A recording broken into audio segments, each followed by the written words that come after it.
Hello, hello, hello, everyone. Welcome, welcome, welcome. We are here tonight to talk to you about healthy habits, wealthy wallets. My name is Patrice Malloy. I am the Affluent CFO, aka the Financial Fairy Godmother and Wealth Care Concierge. I have with me Miss Shea. I am pronouncing it correct.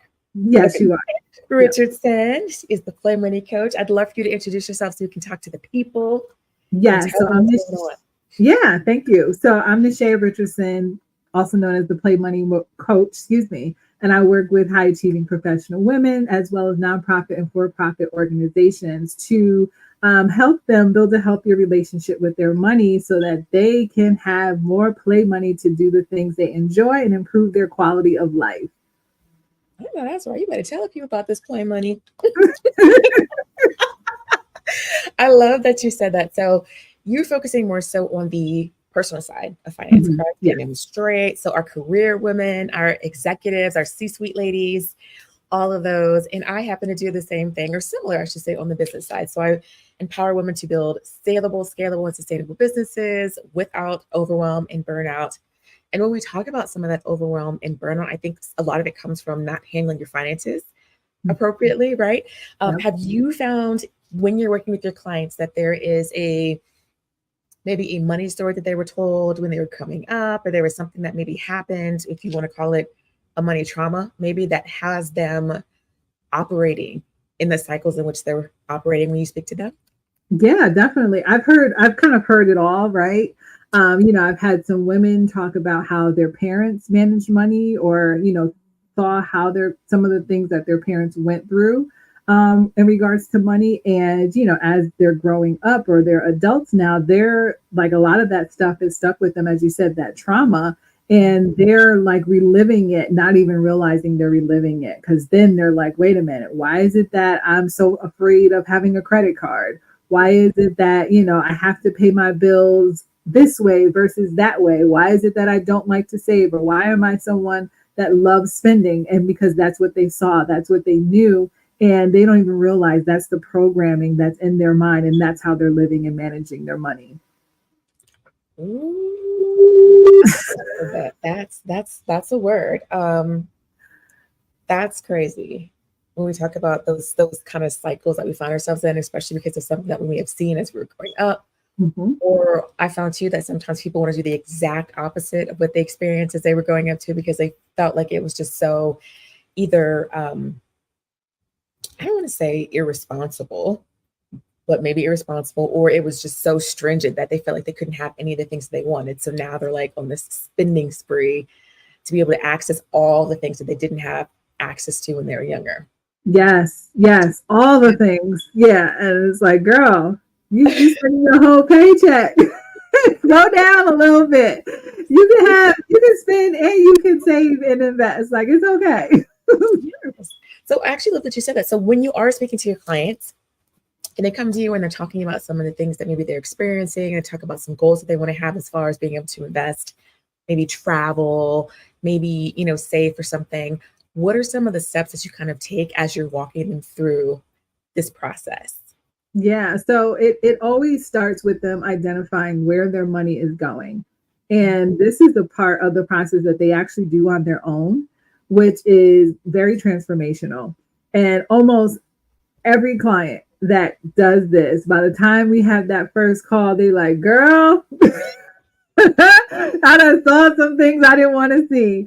Or Mhm. they're like ready to start making changes, or it's a negative feeling, right? They're like, man, I didn't realize I was spending this much on, let's say, for example, Uber or takeout or whatever, right? All the things. And that comes, it's a lot of stuff that comes up for them during that process. So it's always let's figure out where the money is going. And for some people, it's really difficult to do on their own because they don't want to see the numbers.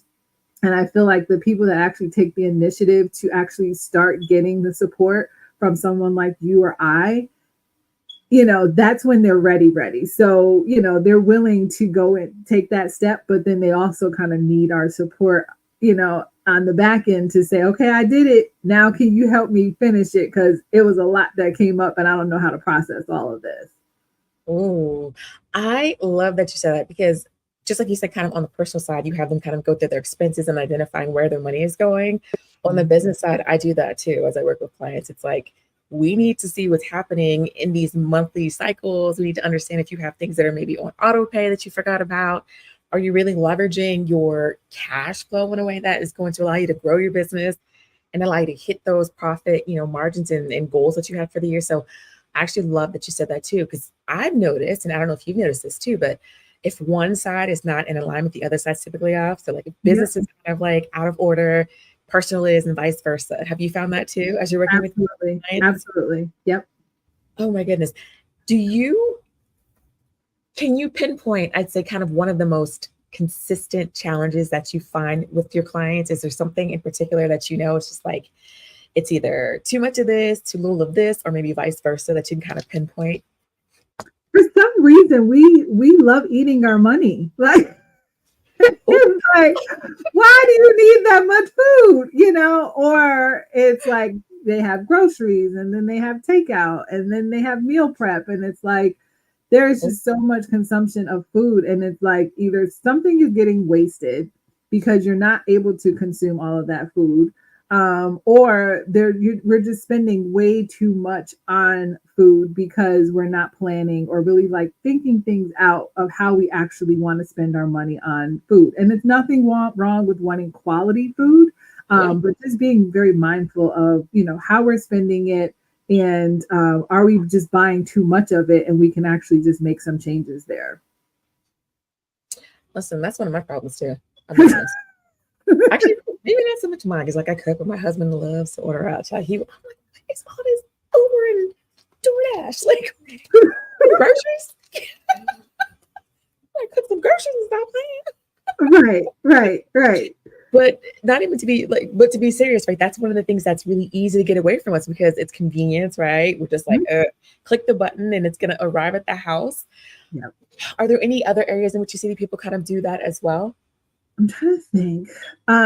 It's interesting because you would think that everyone is like shoppers and things like that, and not everyone is a shopper, Right. right? And so I have seen that it's usually food, and then there is some shopping or spending in a certain area, and it's typically like where it's most important for them, or if they're in like this transition period. So one of my clients recently, she didn't have a vehicle, and she was she had to get back and forth to her business, and then also she was doing like a side hustle or part-time job, I should say, and going back and forth, and she's like, I don't want to use public transportation, which would have been more economical, but at the same time it was convenient to use Uber. And when we broke down the numbers, and I was like, girl, go in there and calculate it all.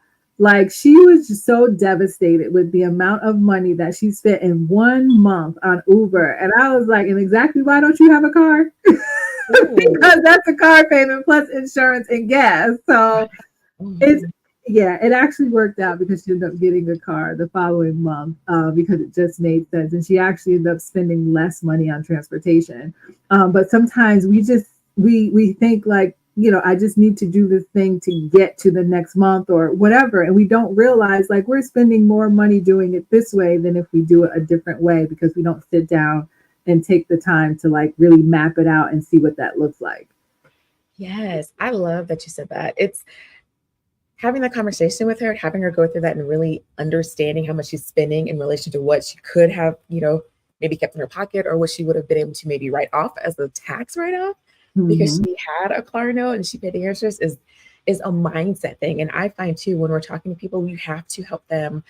One, you have to tell the truth, right? Because truth is going to lead to that transformation. So it's like, are we being honest with ourselves? Are we being honest with our professionals that we're working with our coaches, consultants, whomever? Because if you're not doing those things, it's really challenging for you to have that real shift. And Mm-hmm. anybody can have change, right? Because going from this to this is change, right? But it's not like a transformation. If I went from this to this, Right. like that's a transformation. So I think we also need to start talking about that kind of stuff with our clients and with people in general. So I actually love that you said that had her go through that and she's looking at this as like, oh man, now I know that I need to make some different choices with my money because I'm more informed and I'm more aware.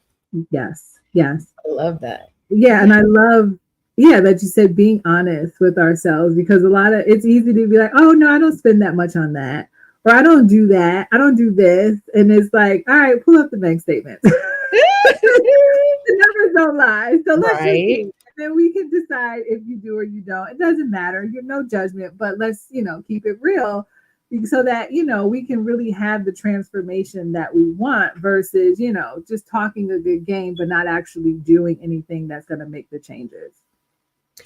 Ooh, yeah, yeah. Listen, truth and transparency will lead to transformation, honey. Say that 3 times fast. I don't know who needs Right. to hear that, but somebody did.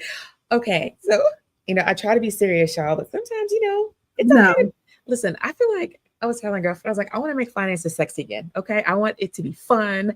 I want people to be able to like feel a little bit more lighthearted because I don't know if you experience this either when you're working with people, but it's very like taboo to talk about money. It's very personal and emotional, and sometimes it's like a challenge to have Mhm. like levity, Yeah.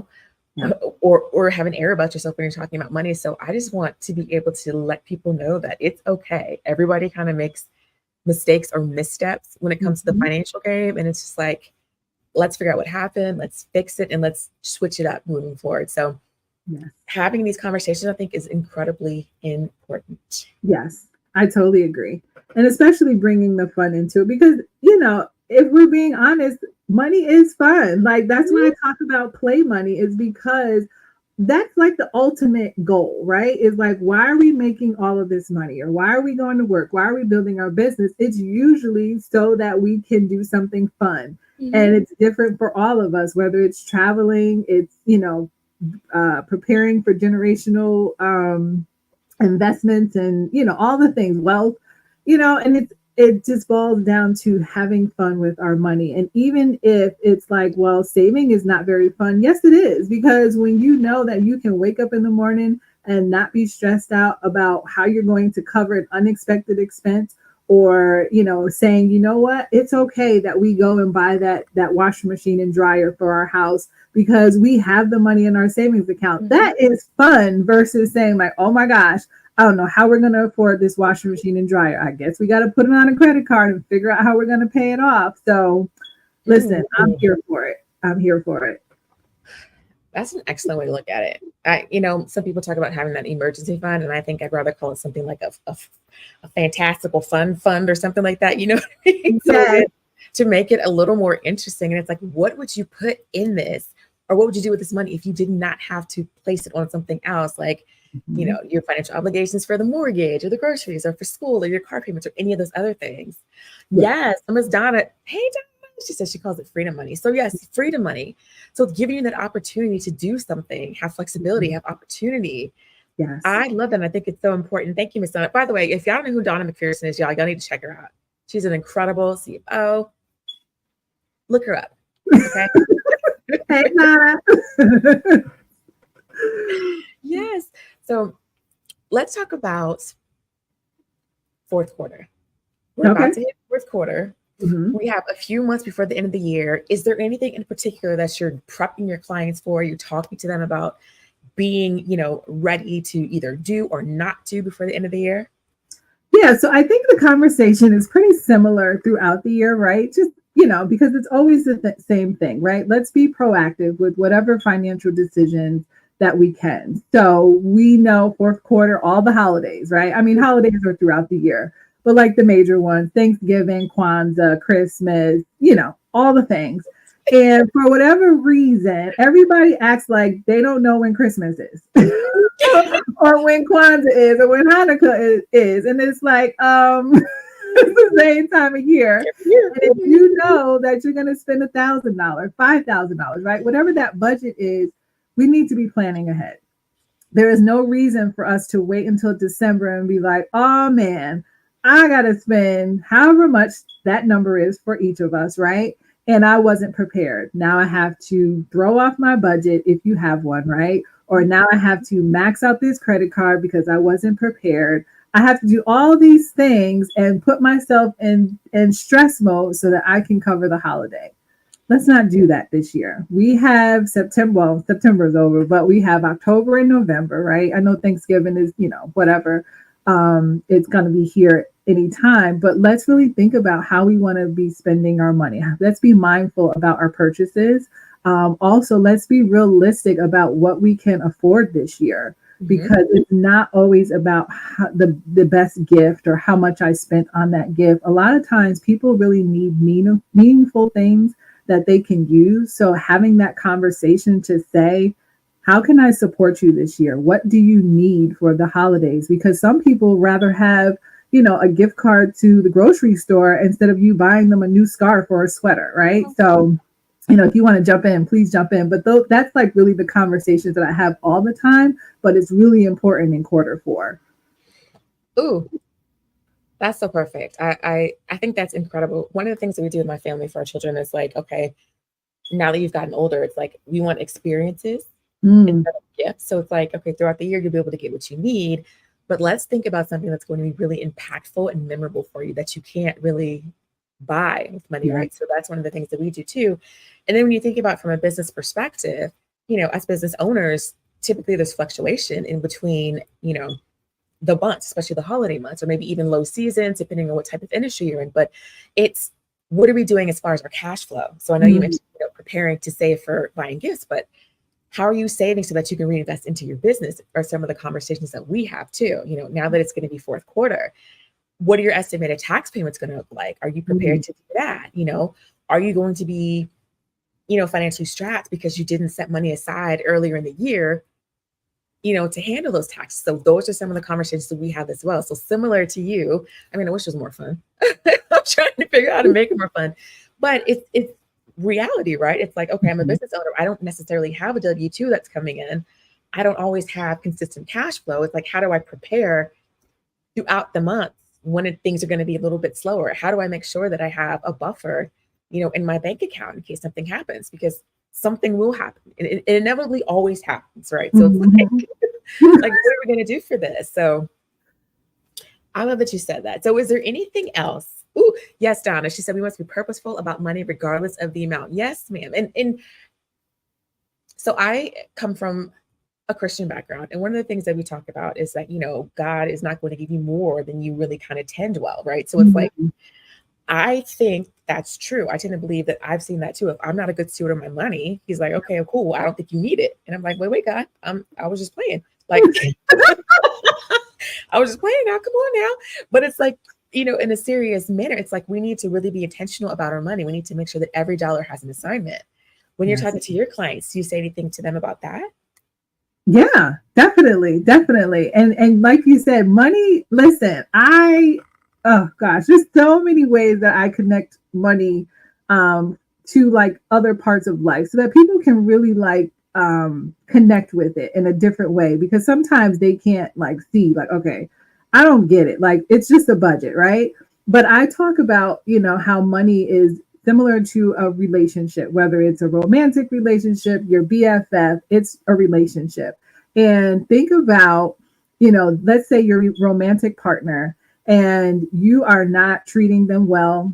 You're talking trash about them. You're negative. You got an attitude every time they come in the house. You don't spend no time with them.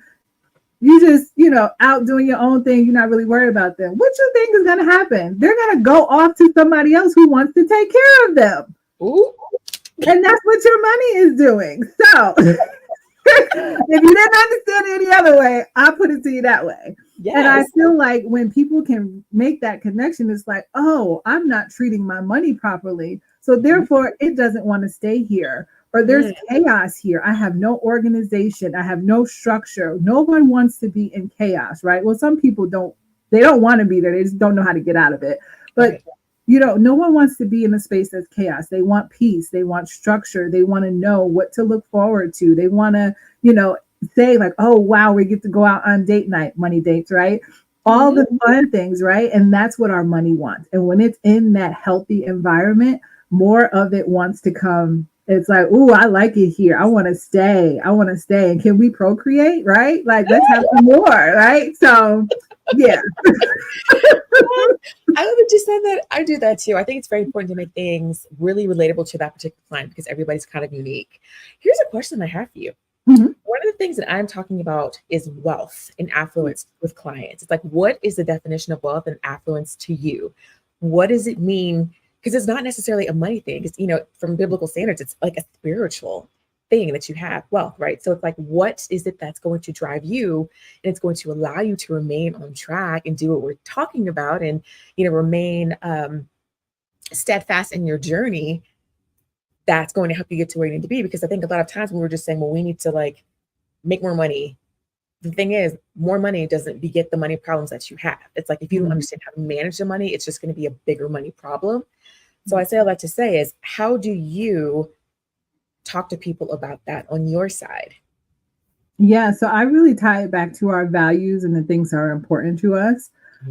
And also having them, do a little inner work, because sometimes it's a little beyond the actual finances. It's mental health stuff or personal stuff that we have to develop that then will then translate into our finances.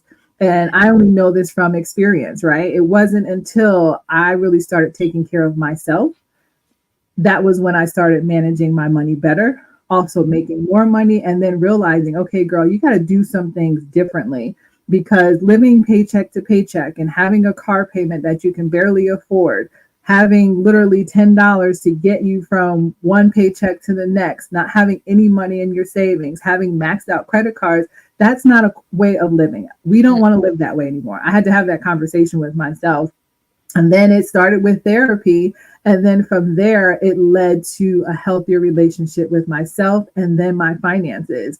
And it really had nothing to do with the budget. I knew how to budget, because if I didn't budget, my bills weren't going to get paid, because I didn't have enough money to, just be out here spending, because I had bills to pay and my paycheck literally covered what I had to pay. So once I did start making more money, I was already doing that internal work to where naturally that more money went into my savings. It went towards home ownership. It went towards paying off my associate's degree. And I had, I was very focused, and I knew like, okay, you don't want to do this, because when I did that, it ended up with a repossession on my credit report. I ended up in debt, right? So I'm like, okay, now I got to do something different. And I will also say that, what really opened me up to wealth, right? The technical wealth was being in spaces with other people who were talking about those things that I had never heard, because people in my family or the people that I was around, they weren't talking about investing or, having a home-based business, building your savings. They weren't talking about those things. So I didn't know about it. But once I actually got exposed to it, then it opened me up to so much more. And now, once your mind is open, you can't close it back up. You can, but it's really hard to. So, it's a lot. Yeah, like I cannot unsee what I just seen. Right. Exactly. Yes, I think that is so important. So I've had similar experiences too. So it's just like you said, in school, they don't teach you how to manage money. They don't teach you what you need to do in order to be successful, because we're typically taught how to work for somebody else and how to build their dreams, right? So I've been there with you too, being a single mom at one point in time, listen, I had all the jobs, honey. I came from DC, so I was a government, consultant for a long time. I had like money, okay?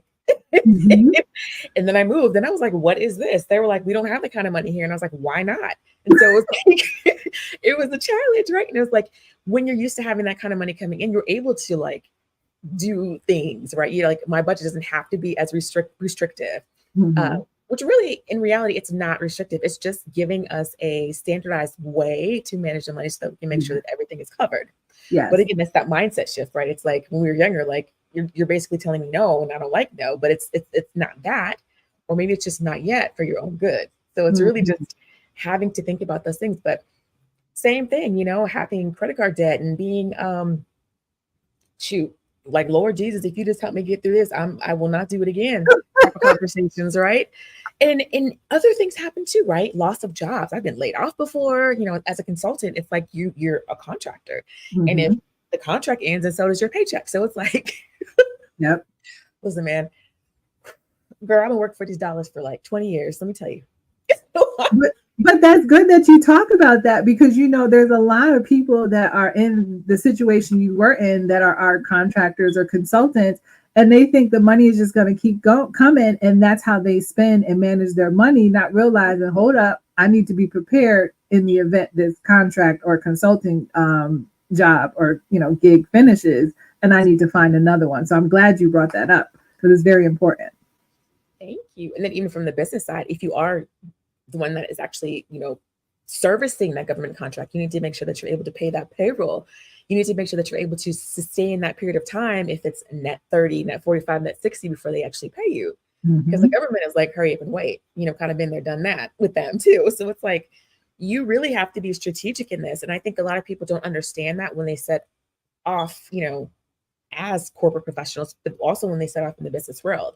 When you're in corporate or you've had a job and you're kind of used to that paycheck coming, you're used to them taking the money out for your 401ks or your health insurance and all those things, you forget that as business owners, you have to do that for yourself too. So you still also need to have money set aside for those things. Because business insurance is expensive. Yes.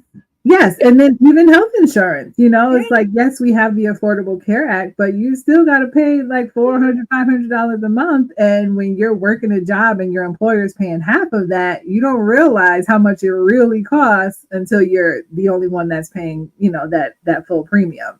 Listen, and don't have no kids. Don't have no kids. Like, oh my God.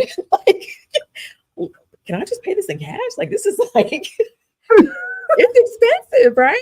Yeah. Listen, our youngest, she has asthma. So every time I turn around, this baby's in the doctor's office, getting medications, inhalers, all the things. So I'm like, Lord, what would I have done?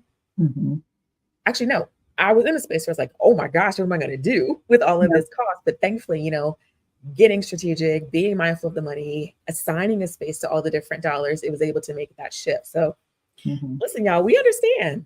We understand. Yes. And I think, and I'm glad you pointed that out, because a lot of times, and I've had people tell me this, like, I'm embarrassed to tell you, some of the things I've done with my money, or I don't want you to see it because it looks crazy or whatever. It's like, we know it's a mess. We already know, right? Like, we know that's why you're reaching out to us. And even if it's not a mess, we know that you need support somewhere, which is why you're reaching out. And it's like, I think anyone in the financial space who, puts judgment on other people, or they talk badly about them, in regards to their money, like, they shouldn't be in that profession, because we've all had our stuff that we've had to deal with. Even if, you're someone who's always managed your money well, okay, that's fine. That's an area that you've done, well in, but what other areas do you need support in? And you wouldn't want someone talking badly about you in those spaces. So I think we all need to be mindful, give everyone grace, and just have some compassion and empathy for people.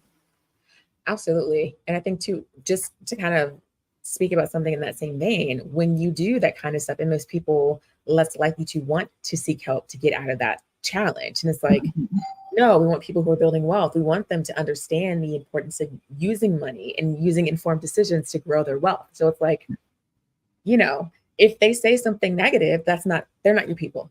Not your people, because your people are out there. So exactly. That's very, very important. It's so important for people to feel safe, because like you said, finances are such a personal topic and just subject. And it's like, whew, if I'm stepping on this ledge to tell you about what's going on in my bank account, then I need to know that, like, I feel like people would rather show you their health records than their bank account. Yes. It's like, okay, now, I promise, I'm pretty sure I've seen this. And if not, we're gonna make it work. We're gonna work it out. So let's talk about what's going on. So yes, these are all very, very good things. So let me ask you this: do you have anything that's coming up? Do you have any master classes, webinars, launches, products, services, special, anything coming up soon? No, nothing like that's like, oh, this is a planned launch. But I'm always, I shouldn't say always, but yes, right now I'm currently looking for Q4 and Q1 2025 to host more financial wellness workshops, whether it's a nonprofit or for-profit organization. I absolutely love the group programs and the community that comes along with hosting those workshops. And I'm looking to do more of those. I'm also looking to do some more speaking around economic empowerment and financial wellness, because, like, I think this is a message that everyone needs to hear at all times. And, it really connects well to mental health and emotional health and just our overall well-being. And I see that finances just fits everywhere. And it's a conversation that we just need to continuously have, because it's something that we all have, but it's also something that a lot of us don't want to talk about. I love that you said that. So I know you said that you are thinking about having more of those. Do you have any links that people can access, or any calendar bookings that people can kind of use to talk to you about this, that they can invite you to their upcoming conferences and things? I do. So you can do meetwithnashaya.com. And that'll take you through my application process. It is a little different because that's more so for my one-to-one clients when, I was primarily focusing on that, but that's fine. Go ahead and do that link, meetwithnashaya.com. It'll come through my process, and then I'll see exactly what you want support with, and then we can kind of map it out from there. But it's also good to go through that process because through my application, it allows people to kind of see me in action. So if they don't already know who I am, it allows them to see videos and things that I've done in the past so they can kind of get a feel of who I am and what I talk about. And then that will also help them see, like, is she somebody that I vibe with? Do I really want her at my event? So meetwithnashaya.com. And that'll get them right there. And I can put that in the chat. Yes, I was going to say, please put it in the chat so people can see it. Excellent. Okay. I love that. So one of the things I'm working on for Q4 is, well, one, I have an upcoming series, if you will, a wealth series where we're talking about wealth care. We're talking about the importance of having an assignment for your money, being able to do what you need to do for yourself before you can even pour into a business or other people. And that's going to be happening on the 30th of September through the 8th of October. So I'm going to put my link there. But also, as we talked about, it's Q4. So we're talking about tax planning, strategic tax planning before the end of the year. Ladies and gents, if it's December, it's too late. like, help us help you, right? Like, start to get on people's calendars now. Start to talk about how you can strategically and ethically shift your income from a state that is taxable to either tax deferred, meaning you don't have to pay taxes on it now, but later, or tax free, where you don't have to pay tax on it at all. I want everyone to win. I want everyone to start thinking about the importance of taking their finances seriously. Like we said, let's make finances sexy again. And being able to get a refund or being able to have more money in my pocket throughout the year is sexy to me. I don't know about you, but give it away, right? I'm like, listen, give me all the money. Okay. Yeah. Because I know with that we can do great things. So if these are some of the things you're thinking about too, I would love for you all to just drop me a chat, send me a DM. You can also book a call. Did you put your, I don't see your link, girl. I can't put it in the actual comment link, so I put it in our private chat. So if you can put it in there, that would be great. I appreciate it. Ooh, okay, girls. Like, Thank you. You don't want to take away from the people. Taking all the goodness, right? Yes, ma'am. Okay, I love that. Ladies and gentlemen, I think you should absolutely book those calls, because now is the time, just like we said, because it is going to be the holidays before we know it. Don't wait. I'm also going to drop my link in there too if you're interested in having a call about your finances on the business side, getting yourself together, being able to build a business that runs outside of you, so you're not chained to your desk all the time, but you're still able to make money and then have the impact and have the flexibility that you desire. So do that as well. Is there anything else that we want to say before we close to the people? No, I shouldn't say no, but I really want people to focus on developing some healthy money habit, whatever that looks like for them, whether that's looking at their money on a weekly basis or, hiring someone, a CFO that's going to help them in their business finances, working with a family member or someone that they trust, to help them stay accountable with their savings or anything, right? It could be the smallest thing, or even just working on themselves so that they feel more, they feel happier or more confident or all the things, because that's also going to translate into their finances. And people think that, one thing has nothing to do with the other. But I will say, when you feel good you're going to really pay attention to the things that are around you that are just not in place.